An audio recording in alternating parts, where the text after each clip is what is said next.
atacamide. And you see here, for example, specific heat as a function of temperature, or uniform susceptibility as a function of temperature, and I will come back to these figures later. Another example is a two-dimensional square Kagome lattice, which was recently synthesized by a Japanese group. And here is the chemical formula for this compound, and the copper ions are sitting on the square lattice, and the exchange coupling can be estimated from various calculations and experiments, and they are not, the deviation of these couplings is not very drastically, about 20% difference between them. And there are again a lot of measurements for this new compound. For example, you see here susceptibility, and you see here specific heat, and also the entropy as a function of temperature. And there are also neutron scattering experiments which permit us to access to dynamic properties of this compound. So in my talk, I will discuss as an example a sawtooth-chain lattice. It is well known in frustrated quantum magnetism, and here is the lattice to be discussed, and we will consider spin 1/2, and bearing in mind atacamide, you have to assume that J1, that is interaction along this straight line, equals 336K, and J2, that is shown by red, this interaction along this zigzag path is almost 3 times smaller, that is 102K, and we have to consider this system for the temperature above 9K. I want to say that this sawtooth-chain lattice is really very well known. And for example, in this fully frustrated case, when J1 equals J2, it is known that the ground state, that there is a discrete symmetry imagined in the ground state, and it is spontaneously breaking in the ground state. This is known since 1991, and the special choice of exchange couplings and external magnetic field, which should be around saturation or should be zero, provide examples of flat band systems. And this case, of course, is ferromagnetic, antiferromagnetic case. And if you assume that exchange couplings are identical, but the exchange anisotropy equals to -/2, you will obtain the system which permits free colorable representation of the ground state. And actually, it was the topic of my talk in the previous edition of this workshop last year. I would like to say that this model is also interesting in the context of this lattice, is also interesting in the context of ferromagnetism of Hubbard model. In the context of Hubbard model, this lattice is sometimes called Stasaki lattice, because for the special relation between hopping along the straight line and along the zigzag path, and a special filling, that is when the number of electrons equal number of sides divided by 2, the model exhibits a ferromagnetic ground state for any Hubbard repulsion U. So let me pass to the quantities of interest, which are usually the quantities which we would like to calculate. So we are considering spin 1/2 Hamiltonian given by this formula, and for atacamide J1 equals 3.294 and J2 equals 1. And of course, if you average this Hamiltonian, you immediately obtain the internal energy. And here is the formula for internal energy, and the averaging is defined as usual, given by this standard formula. But by the way, I have to say that I put everywhere Boltzmann constant equal to 1, as well as the Planck constant equal to 1. So in addition, I have used the symmetry relation between various correlation functions for various components of spin. And therefore, as a result, I obtained the internal energy in terms of correlated S minus, S plus. And the sites which connect these correlators can be seen here. They are shown by white line. So that is correlator C10, and that is correlator C01. C01. Well, next two steps are really trivial. In order to obtain specific heat, you have simply to take a derivative of internal energy with respect to temperature, and as a result, you will face the temperature derivatives of correlators. Now you have to divide this by temperature, integrate, and you will obtain in the result the entropy. Well, it is useful to do this integration by parts and rewrite the formula in terms of internal energy in the following form. So far, so good. So thermodynamic properties are related to correlation functions which connect neighboring sites on sawtooth lattice. Now let me pass to dynamic quantities. So the first quantities I wish to consider is dynamic susceptibility. By symmetry, it is related to susceptibility plus minus, and it describes, in the spirit of Kubo linear response theory, the linear response to a small space and time varying magnetic field with the wave vector q and frequency omega. And if q is directed along the chain, and if we assume that the distance between neighboring sites along the straight line equals unity, we arrive to the following formula. And this following formula, it contains the contributions from 4 terms, and each of these contributions is a Fourier transform of some quantity which is time dependent, and this quantity which is time dependent depends on correlation functions as plus as minus. Here theta is Heaviside theta function, and this time dependence appears because we have Heisenberg representations for operators. So I know that this formula is presented in almost all textbooks of quantum statistics. It is a result of considering a linear response of magnetization to applied magnetic field. In the linear response theory, you will obtain the formula for magnetization with such proportional coefficients before field, and this coefficient is called susceptibility.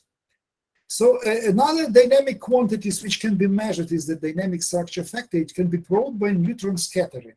And again, in the scattering experiments, if the wave vector transfer is q and the energy transfer is omega, this dynamic structure factor measures the number of scattering processes. And if q is directed along the chain, the formula for dynamic structure factor becomes like that. And these 4 terms which appear because of the sawtooth-chain-lattice geometry are related simply to correlation functions, time-dependent correlation functions. Well, knowing the dynamic structure factor, you can obtain static structure factor.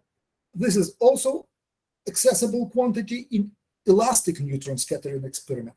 For that, you have simply to take this integral, and as a result, you obtain the static structure factor. And these formulas agree, of course, they are identical to a standard definition of a static structure factor given by this formula. If we consider q, which is directed along the chain, and if we assume that sites with alpha index equals 1,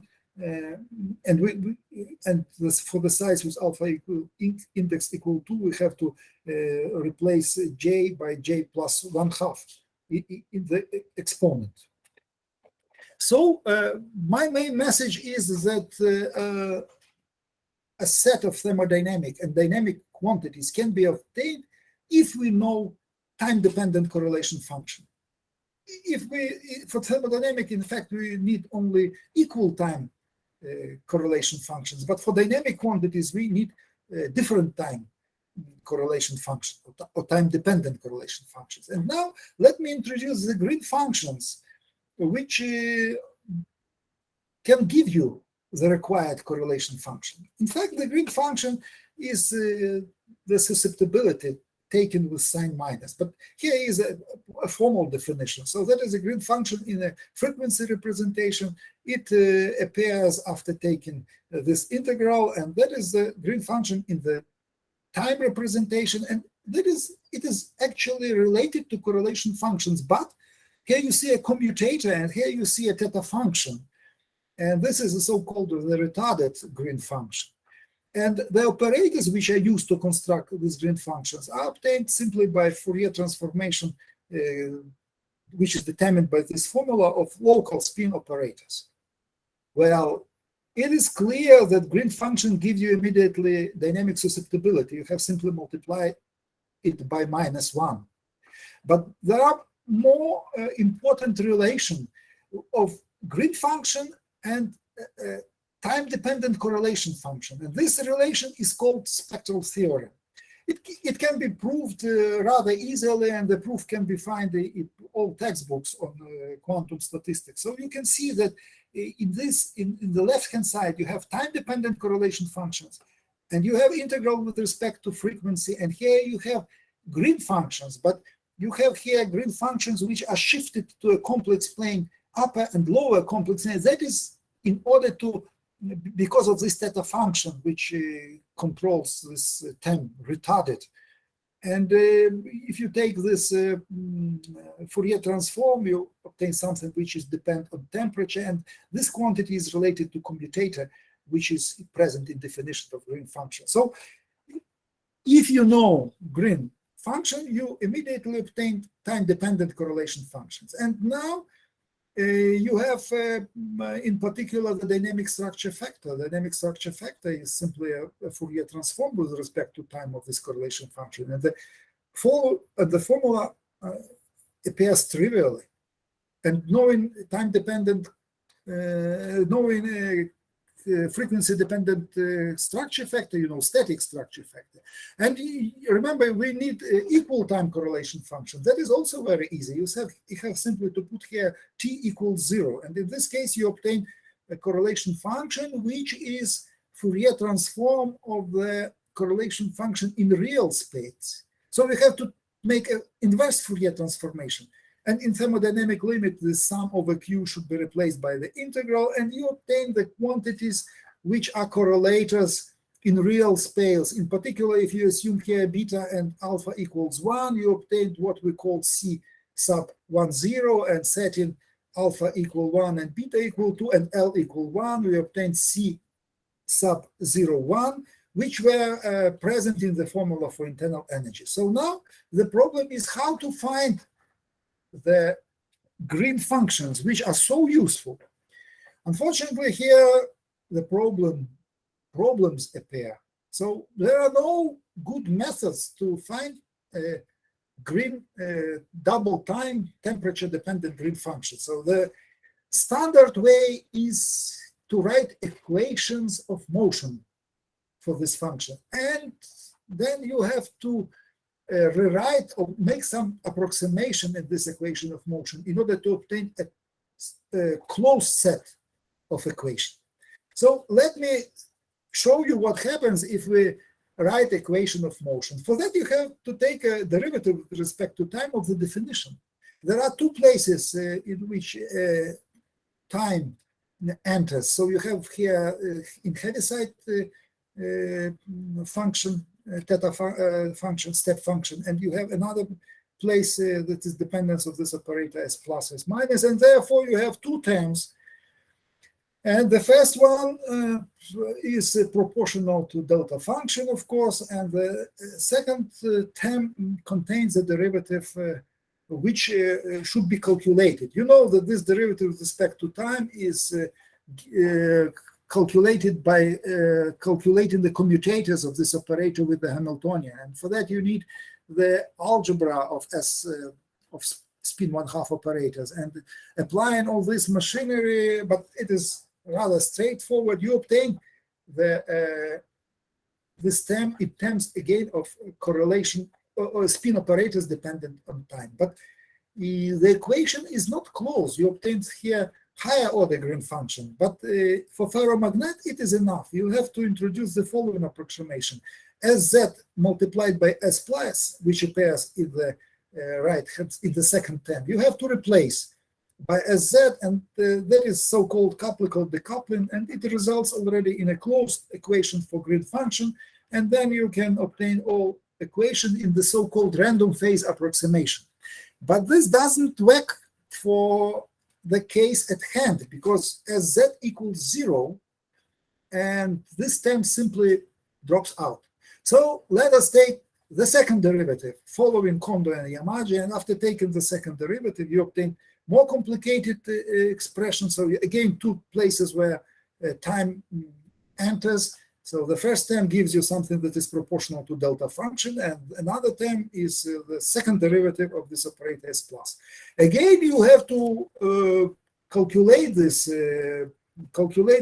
derivatives doing commutators, and doing commutators, that means apply many times this commutation relation, and the result can be written in the following form. So you have here some terms which is proportional to delta function, and then the second term can be written as a green function which is in the left-hand side. So this first term contains so-called moment matrix. So moment matrix can be calculated according to these formulas, and after doing this commutator, you obtain, and doing that commutator, you obtain some correlator which are averaged, and you can convince yourself that what you obtained is a correlator which we call previously C10 or C01. Of course, there will be some dependence on Q and dependence on exchange coupling, because they enter the Hamiltonian. So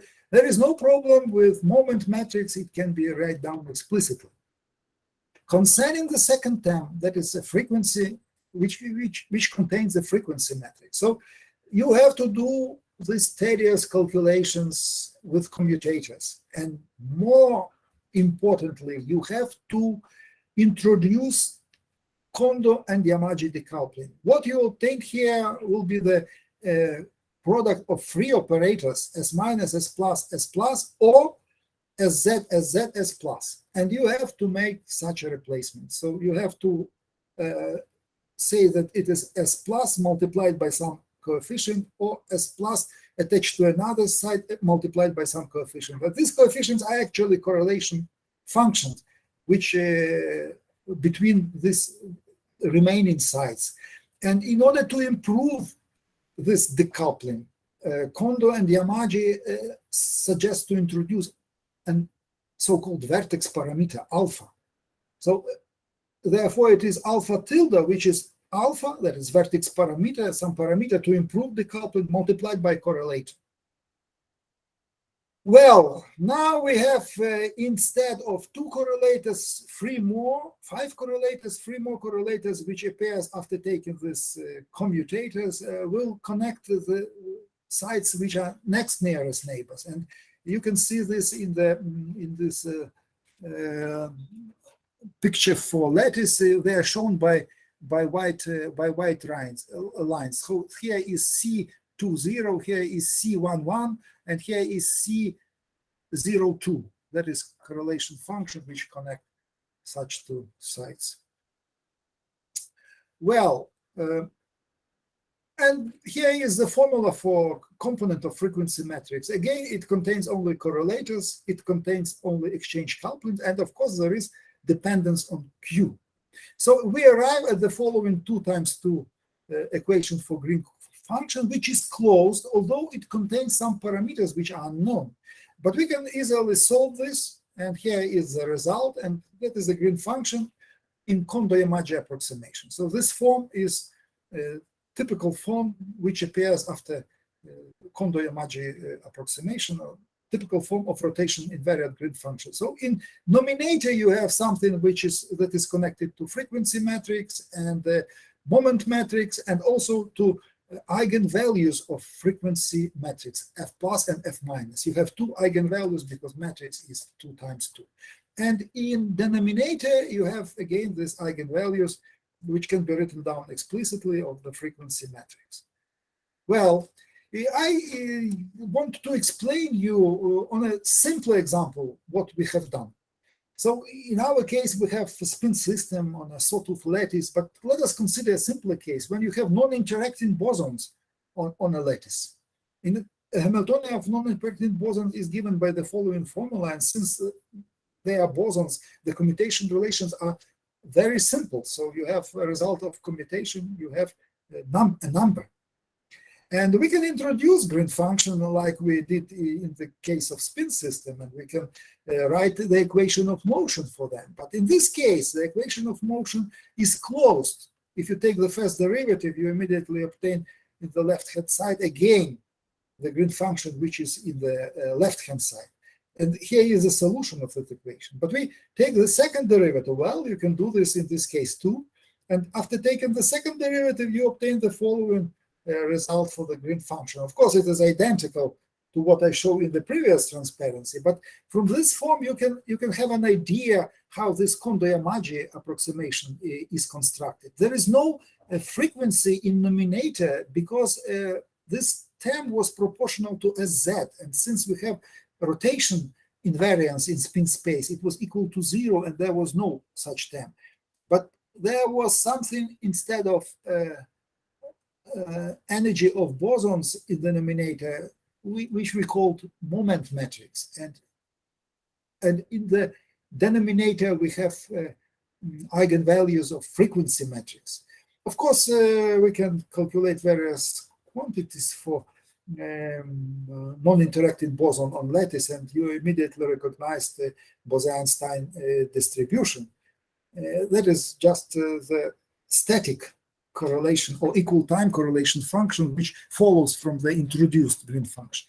So let me proceed with spin system. So now let us find this static correlation function. We need them because we have undefined parameters which were introduced during the decoupling procedure.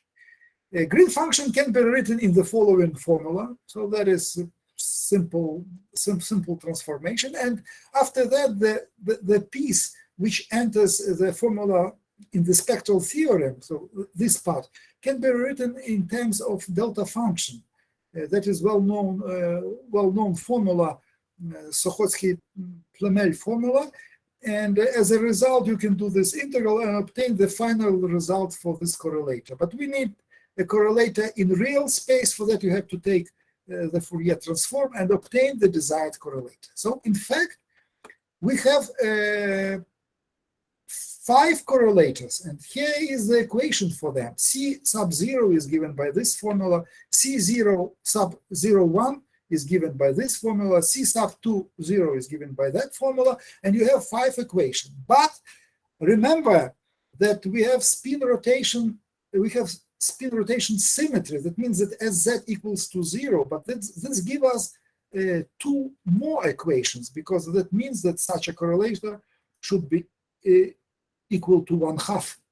And for the size of type 2, again, the similar conditions should hold. So we have so-called sum rules, and we have 2 sum rules because we have two non-equivalent sites in the unit cell, and that is new moment in comparison with the lattices with equivalent sites in the unit cell. And now we have 2 more equations, and therefore we can specify this vertex parameter. We can consider 2 types of them, alpha 1 and alpha 2. So in the case when the sides are connected along the straight line, we use parameter alpha 1 to be determined after all. And if in the correlator we have a site which belongs to the apex site, we use parameter alpha 2. So we use the following minimal scheme to go further. So we have 2 vertex parameters. So instead of 1 equation, which for magnetization in Derzhko theory for ferromagnets, we have 7 self-consistent equations for 5 correlators and 2 vertex parameters, and they are written down here explicitly. And when we obtained this equation, I told to my PhD student Taras Gutak, do you hear angel choirs? So you have at hand the equations which govern all properties of the spin 1/2 J1, J2 sawtooth chain. But he didn't answer me, but after some time, he told me, my teacher, I guess we have robbed hell. and pointed me to this picture by Peter Bragle, the elder. Well, to solve this equation, it is really a hard job. We consider the following method. We consider objective function, which is constructed in the following way. You have left-hand side minus right-hand side of equation squared. And now you have to find such unknown parameters in order to make this quantity as small as possible. And we try we need several weeks to do this job. And finally, we were able to find, and here you can see our result, that is this objective function. It can be as small as 10 to minus 50. That, of course, says us that the solution is really correct. So for true solution, it should be 0. And here you can see the temperature dependence of this alpha tilde and this parameter alpha 1, alpha 2, and also of correlation function, which were introduced and now find self-consistently. And here you can also compare them with exact deionization results for small systems of 12, 16, or 20 sites, and you can see that they are in a reasonable agreement. And if n increases, the exact deionization data approaches RGM calculation. But let us pass to the observable quantities. So let me discuss briefly the thermodynamic quantities. Here is internal energy, specific heat, and entropy. Here is the static susceptibility as a function of Q at different temperatures. And here is the static structure factor and also dynamic structure factor at the different temperatures, low temperatures and temperature T equals 1. So before discussing, of course, all these calculations refer to this special set of parameters which are relevant for Atacamite. And here you can see the result obtained by RGM and also by exact deionization and finite temperature Lanczos method calculation. So I would like to say that before analyzing this, we can take the following perspective on this result. So this specific set, J1 equals about 3 and J2 equals 1, is in fact not far from a simple antiferromagnetic Heisenberg chain with such exchange coupling. J1 about 3.294. Perturbed, slightly perturbed by J2 coupling, which runs along the zigzag path. So let us see how much traces of the antiferromagnetic chain with J1 equals 3.294 and J2 equals 1. We can see in our findings when J2 equals 1. So I begin with the ground state energy. So it is known exactly, it is famous Hulton result, and if you substitute J1 equals 3.294, you obtain the following energy, ground state energy, and it is shown here by an orange triangle. So if J2 equals 1, you have another energy, that is RGM prediction, that is the results of finite system calculations, but it is in a reasonable vicinity of the pure chain without J2. Now, it is well known dynamic properties of a Heisenberg antiferromagnetic chain are well known. And it is known that 75% of dynamic structure factor is conditioned by so-called two-spin-on excitations. And these two-spin-on excitations, they form a continuum, and with the following lower boundary and with the following upper boundary. And it is known that dynamic structure factor diverges at the lower boundary. So if you assume, take the value of J2, which we are considering, so that it will be the results for the lower boundary, and it is shown by orange line. And here you see the results for the lower boundary for a pure chain.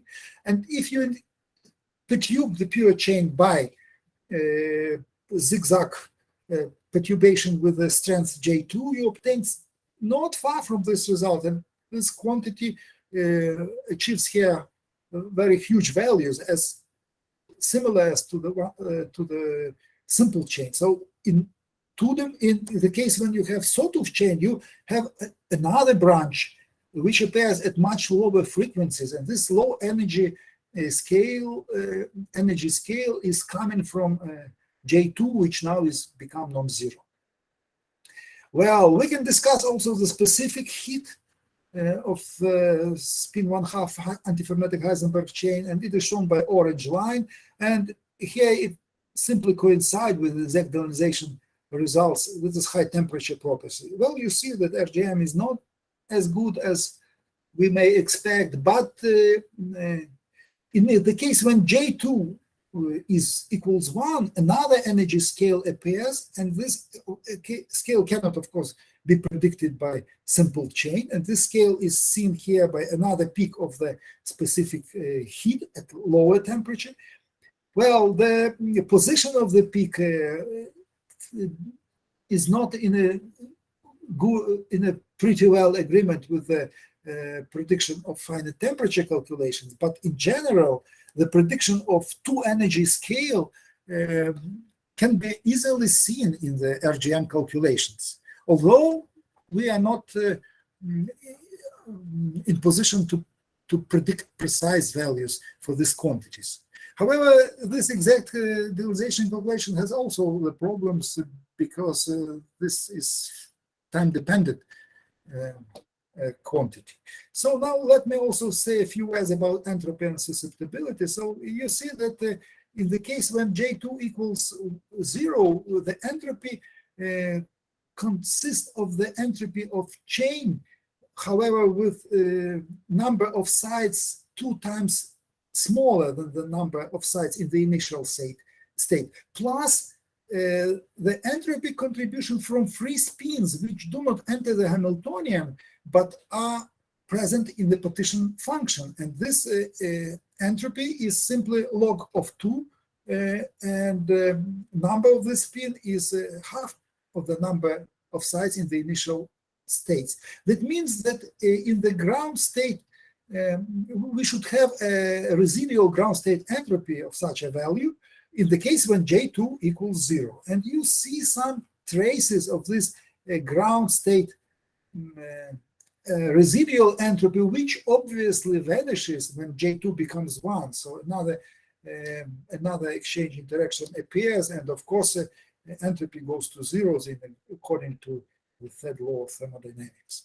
And similar arguments can be applied to uniform susceptibility, because you have free spins which contribute as 1 over temperature, plus a contribution which is coming from n over 2 spins, where n is a number of sides of initial sawtooth chain of the ferromagnetic chain. And such picture remains valid for very high temperature, but of course it fails when temperature becomes sufficiently low. So now let me return to experiments. So there are 2 papers in which the results for specific heat and for uniform susceptibility as a function of temperature are presented. So here you see the results for atacamite. So here you see there is experimental data for atacamite, and they can be excellently well explained by exact ionization. Well, we know already that rotation-invariant green function approach can predict only qualitatively correct picture, but let me, of course, the result are worse, but in principle, this height is underestimated of the main maxima of the specific heat, but nevertheless, something can be learned from RGM calculations. But let me pass to the case of uniform susceptibility. Here you can see the experimental measurements for atacamite, and here you can see the results of calculations. Again, RGM, by the way, RGM is probably the closest curve to the experimental results, because exact ionization calculations predict this orange curve, and even further increasing of number of signs will not change this curve, and it is probably 100% larger than experimental measurements. And we also show here high temperature expansion complemented by 5,5 Padea approximant, and the result again is not as good at low temperature as we expect. So we see that at least I see a problem with the uniform susceptibility of atacamite, and I have no explanation for that. So let me pass to summary. So in my talk, I discussed how to apply rotation-invariant green function method to calculate thermodynamic and dynamic properties of frustrated quantum spin system, which has non-equivalent sites in the unit cell. And we will say that RGM can be used for such calculations. It has an attractive feature. It takes on an equal footing both thermodynamic and dynamic properties. But the results, as we see by comparison with ED and FTML, are only qualitatively correct and cannot be somehow systematically improved. Well, if we have more sites in the unit cells, more different sites in the unit cells, we have more sum rules and we have more vertex parameters, and as a result, we have more equations, nonlinear equations to be solved numerically. And this makes our life harder. And numerical solution is very important step because this equation has many solutions, and we have to pick up the relevant one, and we elaborated the procedure which starts from high temperature limit, and then we decrease temperature and following the high temperature solution which we know from high temperature series. And this procedure works better if J2, if J1 and J2 are close enough. So the case of atacamite is not very good for this numerics which we used for solving our equation.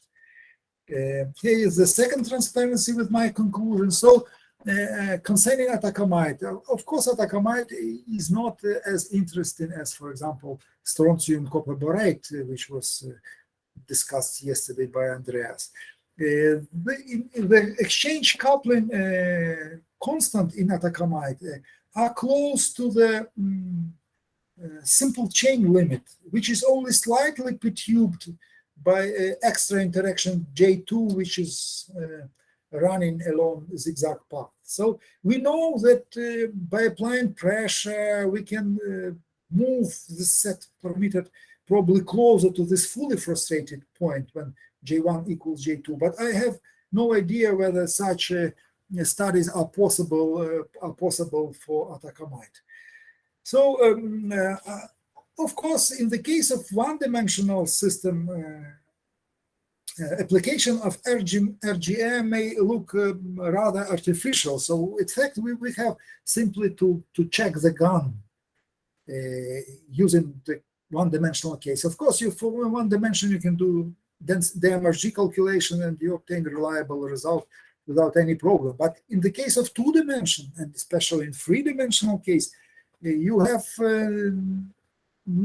some simple tool to achieve the goal. And we plan to consider within RGM dynamic and thermodynamic of the compound which can be modeled using square Kagome lattice, spin 1/2 Kagome lattice. I mentioned this compound in my introductory transparencies, and this compound already has attracted some interest. There is a paper which was published half a year ago concerning zero temperature properties, and there is also a paper concerning thermodynamic properties like specific heat and susceptibility using exact generalization and finite temperature Lanzas method. So I think that we can try to contribute to this discussion with our RGM calculations, and we have already something. So I think I will stop here, and all details will be, it will be possible to find all details in the archive preprint, which will appear very, very soon. So I would like to thank you for attention. So thanks. Obrigado.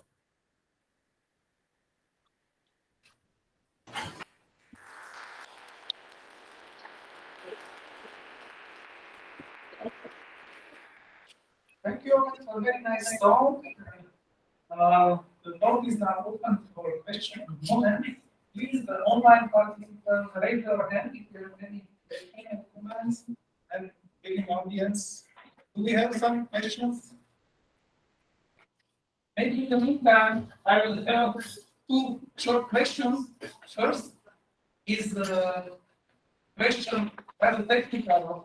You are able to use this method, rotational green function method, also for higher speed values, like for speed S, sawtooth chain, for instance. And my second question is concerning the precision of the method. So what do we expect if you will tune your parameters to the flat band physics scenario by changing these parameters, and you will have this huge degeneracy, let's say around rotation field, you will be able to get precise results within this technique? Well, as far as I cannot hear you well, but the first question was concerning about higher spin values. Yeah.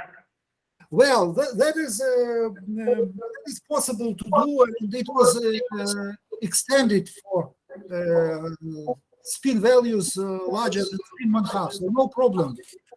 There are some extra parameters which enter the game, but everything can be done. So it is known, but probably not for the case of systems with different size in the unit cell. And probably this can be also done for different spins. And the second question was about flat band physics. But so you ask whether it is possible to catch flat band physics by RGM. Right. So my question is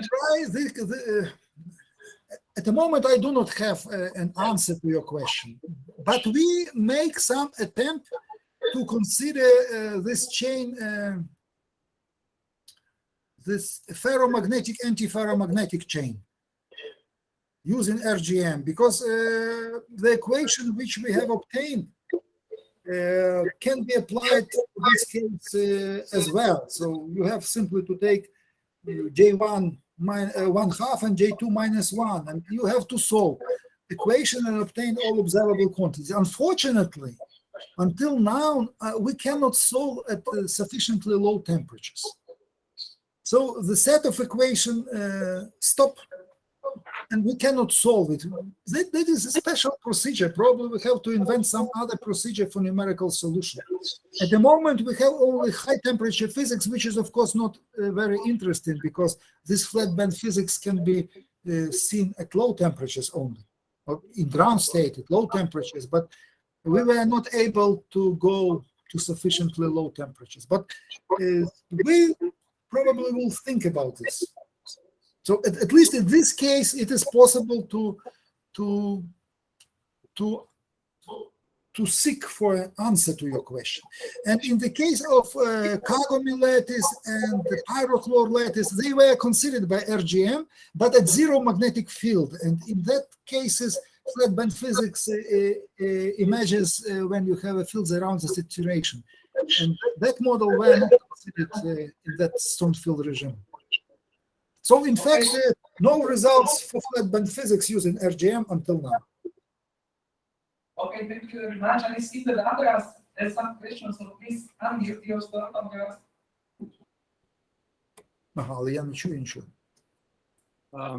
Hi, Oleg. So if I may, I would also have two questions. The first one is a conceptual one.